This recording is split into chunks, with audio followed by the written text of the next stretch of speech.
Друзья, всем привет! Сегодня у нас коротенькое видео, такое небольшое, по разборке коробки передач от Harley Davidson. Смотрите, какая имеется коробочка. Она абсолютно новая.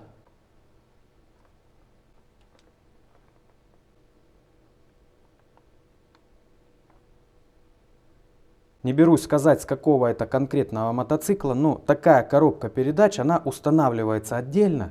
Здесь есть, опять же, есть у меня сухое многодисковое сцепление и есть ременной привод со шкивами. В общем, она мне нужна была для самоделок. Хотел сделать некий автомобильчик. На ее основе очень мощная, она может 150 лошадей переваривать и в то же время очень легкий. Но потом возникли другие варианты. Сейчас делаю гоночный болид на базе движка от Yamaha R1, где сразу все, и коробка, и движок. На эту же трансмиссию, друзья, можно прикручивать абсолютно любые девайсы. То есть электродвигатель, турбину можно прикрутить, потому что коробка, она не ставится непосредственно на двигатель. Здесь разнесены валы, вот смотрите. Сейчас покажу вам. О, получилось стать на нейтралочку. Смотрите, один вал. Вот он. Этот вал уходит на сцепление. И второй, это приводной вал. Там внутри, естественно, все идет через шестеренки. Сегодня мы посмотрим как раз таки, как работает этот механизм. Мне кажется, здесь не особо классическая коробка передач, ну хотя посмотрим. В общем, основная фишка была в том, что можно отдельно прикручивать либо электромотор, либо турбину на этот вал со сцеплением, плюс еще сцепление было бы. Ну а с этого шкива можно было бы снимать мощность. Моя же задача разобрать, посмотреть, не поржавели ли там шестеренки. Заказывали мы его через Алексея из Америки, ребята. А Алексей, когда отправлял, внутри вымывал масло, потому что нельзя на самолете провозить масляные детали. И так как он лежал у меня 2 года, появляются вопросы, все ли там с ним нормально. Вот давайте сейчас снимем пару крышек и посмотрим. Заодно увидим конструкцию. Не буду скрывать, я просто обожаю снимать такого рода видео. Можно посмотреть неведомые для меня механизмы, заодно и вам показать. Ну, как видно, здесь болты не сильно затянуты. Видимо, Алексей эту крышечку снимал и делал, так сказать, обезжиривание. Ну, я думаю, тут не такое уж оно и обезжиривание. Все там внутри нормасло. Нормально. Масло протекло даже немножко с нее, пока она лежала. Так что, думаю, все нормально, но все равно как-то боязноватенько, знаете, страшновато. Так, крышечка. Алюминиевая, алюминий полированный. А может быть, это хромированный алюминий. Скорее всего, хромированный, я думаю. Видите, абсолютно новенькая коробочка.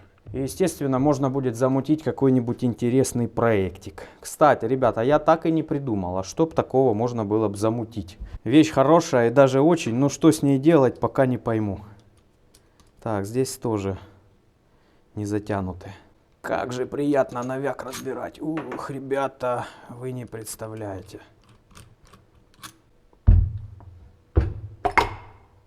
Так, еще одна крышечка снялась. Вот здесь у нас такая штучка есть. Что это вообще такое? Что за механизм переключения? Наверное, здесь тросик цепляется. Точно, это, наверное, сцепление, друзья. О, да. Точно, вот же оно, вверх-вниз ходит. Цепляется тросик сцепления. А где же он выходит? Вот она заглушечка. И похоже, сюда надо просто прикручивать тросик сцепления. Кстати, тросик сцепления у меня тоже есть. Тут полный комплект, ребята. Прокладки резиновые, тверденькие, масло бензостойкие. Ладно, откладываем крышечку, смотрим, что тут у нас с этой стороны. Опять же обдали светом хромированные детали.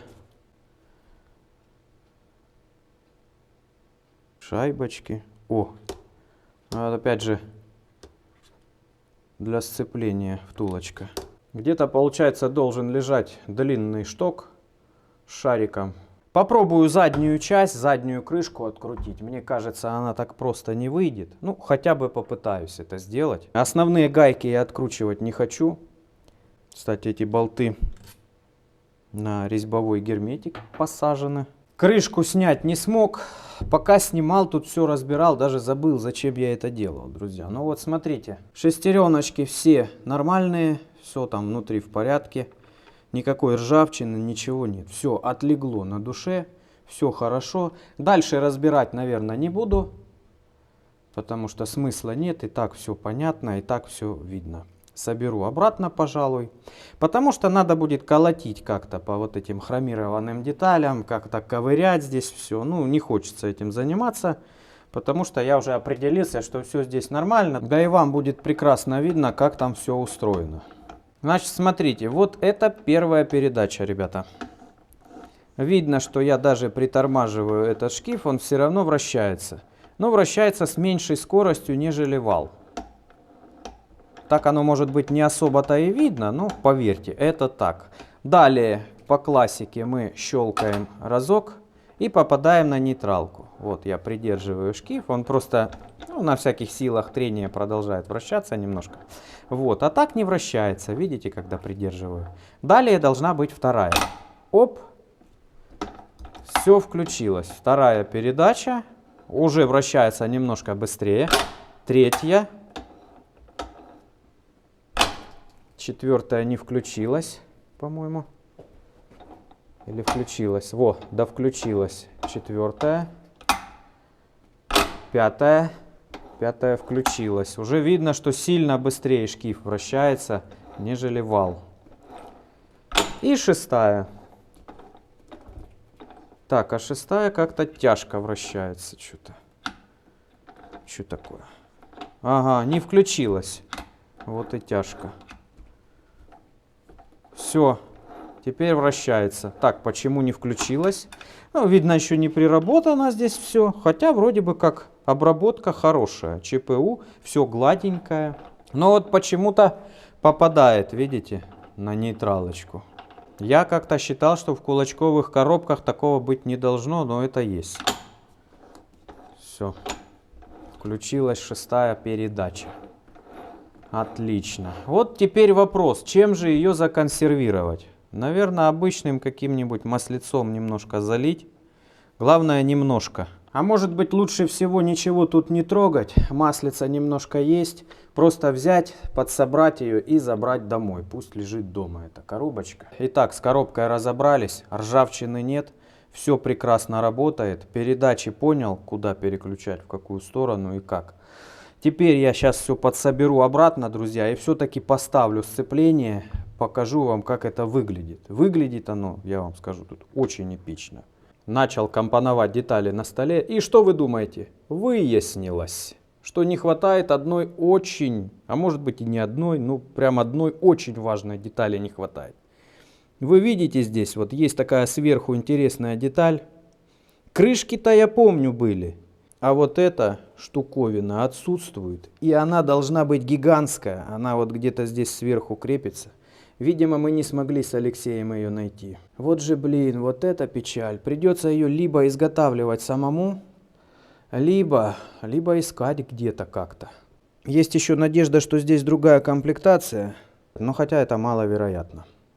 Хорошо, хоть вот эта гигантская плита присутствует. Она основная, в общем-то. По ней даже можно ту изготовить. Благо плиты покупаются у нас в Ростове-на-Дону из дюралюминия D16T. Думаю, я даже, если что, смогу точно так же все это дело отполировать. Так что, ребята, не унываем, приступаем к сборке. Соберем пока из тех деталей, что есть. Может быть, окажется, что та верхушка и не нужна в этой комплектации. Кто знает. Я думаю, распаковывать диски сцепления и набирать их в корзину особой нужды у нас нет. Мы корзину сможем собрать и так. Здесь есть вот такая крышка, куда вкладываются пружинки. Просто если ее полностью собрать, она уже крутиться не будет. Вот в чем прикол. Да и не хочется, если честно, раскрывать вот это вот золото Макены. Так оно вроде бы как полностью новое считается. Здесь есть метки. И становится эта крышка в строго определенном положении. Тоже метка есть.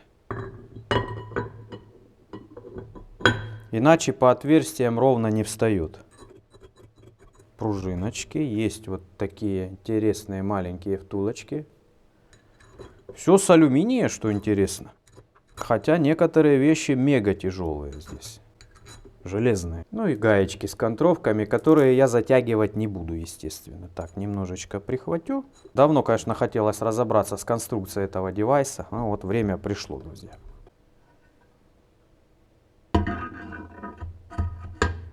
Залапал уже. Ну что ж, плиту прикрутили. Наверное, теперь можем и сцепление попробовать установить. Оно очень огромное здесь все-таки. Как ни крути. Получается, слишком рано я поставил крышку. Потому что мы не сможем закрутить гайку. Гаечка здесь с сальником, потому что должен проходить шток выжима сцепления. Штока, как оказывается, тоже нет. Вот. Чего-то многого мы не предусмотрели, получается, с Алексеем. Бывают сложности в жизни. Что-то можно самому выточить, что-то, может быть, дозаказать. Мне кажется, на Харлей с его религией можно пойти в магазин просто и все купить. Без всяких проблем. Далее мы можем установить крышку. Так. Все. Вот так она. Да, четенько. А вот такой механизм удалось собрать, друзья. К сожалению, дальнейшая сборка невозможна. Потому что, во-первых, вот этот шкив, он ставится непосредственно на двигатель. Ну и плюс у нас отсутствует наружная плита. Кстати, она выполняет роль всего лишь укрепления жесткости, потому что валы на ней никак не держатся. Видите, здесь нет никаких отверстий.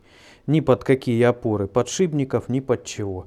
Просто она укрепляет жесткость и чтоб ноги не попадали туда, чтоб не размололо ноги двигателям.